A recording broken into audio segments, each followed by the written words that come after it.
Right. आज हम अपना ध्यान केंद्रित रखेंगे आईवीएफ टेक्निक क्या है। आईवीएफ टेक्निक में क्या होता है, हम आपके जो लड़की है उसको हम 9 से 10 दिन या किसी के 11-12 दिन हम इंजेक्शन लगाते हैं, रोज एक इंजेक्शन लगता है। और 6वें दिन से हम क्या करते हैं, 2 इंजेक्शन लगाते हैं। 5th या 6th डे से 2 इंजेक्शन लगाते हैं। तो ये इंजेक्शन जब हम लगाते हैं, इंजेक्शन क्या करते हैं, ये आपके अंडे ग्रो कराते हैं। आप सोचेंगे अंडा तो खुद भी बनता है, खुद आपका एक ही अंडा बनेगा या 2 अंडा बनेगा, लेकिन आईवीएफ में हमें कम से कम 8 से 15 के बीच में अंडे बन जाए तो है। वो क्यों ज्यादा चाहिए, क्योंकि सारे अंडे या किसी के भी अच्छे नहीं होते।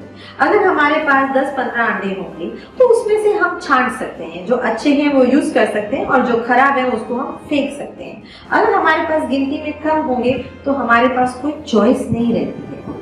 तो ये अंडे और अल्ट्रासाउंड, जैसे हम रोज इंजेक्शन लगाते हैं, फिर हम अल्ट्रासाउंड के साथ ये मॉनिटर करते हैं। ये अल्ट्रासाउंड की इमेजेस हैं कि कैसे हमारे अंडे देखते हैं कि ग्रो कर रहे हैं कि नहीं कर रहे हैं, राइट। तो जब ये अंडे ग्रो कर जाते हैं 10वें दिन में या 9वें दिन में, जिस दिन ये अंडे रेडी हो जाते हैं, हम क्या करते हैं, फिर आपको लास्ट में एक मैच्योरेशन का इंजेक्शन लगता है। और वो मैच्योरेशन के इंजेक्शन के बाद 36 घंटे के बाद हम उन अंडों को अल्ट्रासाउंड गाइडेड निकाल लेते हैं।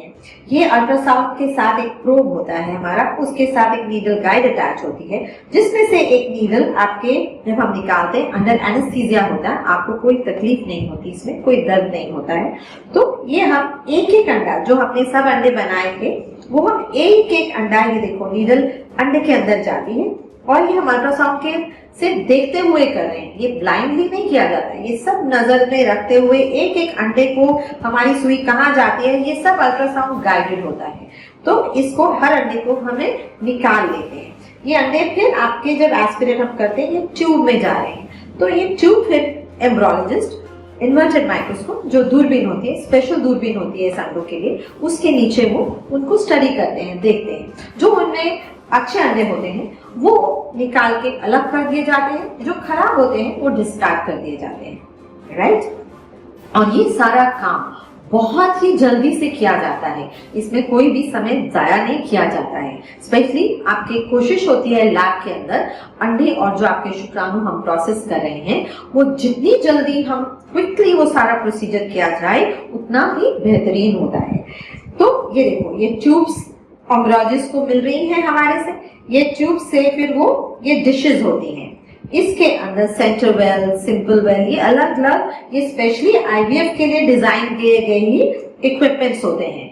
ये आम इक्विपमेंट नहीं होते हैं, ये स्पेशली आईवीएफ, इसमें क्या मटेरियल यूज किया है, कैसे इसको स्टेरलाइज करके कंपनी हमें भेज रही, ये सब छोटी छोटी बातों पे बहुत तवज्जो दी जाती है। और ये सब जितना भी सामान आईवीएफ में यूज किया जाता है, नीडल्स, ये dishes, media, everything is use and throw. इसे हम कभी भी दोबारा यूज नहीं करते क्लीन करके। ये जैसे कंपनी से हमने परचेज करते हैं, उन्हें यूज करते हैं and then we throw them immediately. अगर आपके भी अंडे एक डिश से दूसरे डिश में डाले जाते हैं, वो भी नई डिश में डाले जाएंगे। We never reuse these dishes, okay. ये सब चीजें मैं क्यों बता रही हूँ, क्योंकि इन्हीं की वजह से हमारा जो कॉस्ट है आईवीएफ का वो बढ़ता है। ये सामान है जो आपका कॉस्ट बढ़ाता है, दवाइयां हैं जो कॉस्ट बढ़ाती हैं, इंजेक्शन है कॉस्ट बढ़ाते हैं, और जितने बेहतरीन होंगे उतना खर्चा बढ़ता जाता है। तो जैसे फिर इनको डिश में डाल के फिर ऐसे ही उसी दिन जब आपके हमने अंडे निकाल लिए तो आपके हस्बैंड के स्पर्म, शुक्राणु, सीमन सैंपल लिया जाता है, उसको एम्ब्रोलॉजिस्ट मशीन में प्रोसेस करते हैं। प्रोसेस करने के बाद वो उसमें से जो बेहतरीन अच्छे है ना रैपिड प्रोग्रेसिव स्पर्म्स होते हैं उन्हें निकाल के एक अलग डिश में इस एग्स के साथ, जो बेहतर अंडे हैं उनके साथ उनका मिलन किया जाता है। ये है आईवीएफ, राइट। तो वो फिर शुरुआत होती है प्रेगनेंसी की, आपके बच्चे की इंक्यूबेटर के अंदर। फिर उसको हम कुछ घंटों के बाद उनको देखते हैं, क्या उसमें से फर्टिलाइजेशन हो गया, क्या पोलर बॉडी रिलीज हो गया। ऐसे ही डे 0 पे आपके अंडे और स्पर्म को एक डिश में मिलाया गया। डे 1 पे चेक किया जाता है कि ये इसमें पोलर बॉडी रिलीज हो गई, ये दैट मींस फर्टिलाइजेशन हो गया है, राइट। फिर डे 2 पे क्या देखते हैं, कितने सेल के आपके एम्ब्रियोज बन रहे हैं।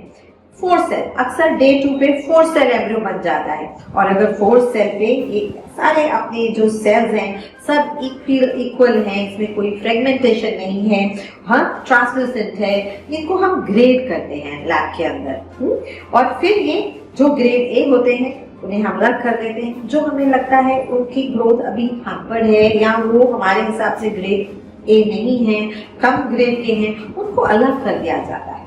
फिर ग्रेड 3rd डे फिर देखा जाता है कि कितने सेल्स पे जा रहे हैं। तो ये डॉक्टर पे निर्भर करता है। डॉक्टर आपका एम्ब्रियो ट्रांसफर डे 2 पे भी कर सकता है, डे 3 पे भी कर सकता है, डे 5 पे भी कर सकता है।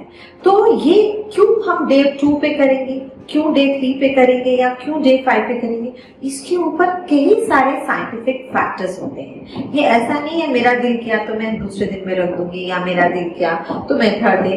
कई चीजों को हम अपने नजर में रखते हुए कई चीजें, कई फैक्टर्स, आपके factors, lab factors, various factors भी अपने जहन में रख के हम इस एम्ब्रियो को आपके उस हिसाब से आपके यूट्रस में ट्रांसफर किया जाता है, जिसे हम कहते हैं एम्ब्रियो ट्रांसफर। ये तो हो गया आपका टेक्निक कि आईवीएफ क्या होता है, कैसे करते हैं ना। आप सोचते हैं हम लैब में क्या करते हैं,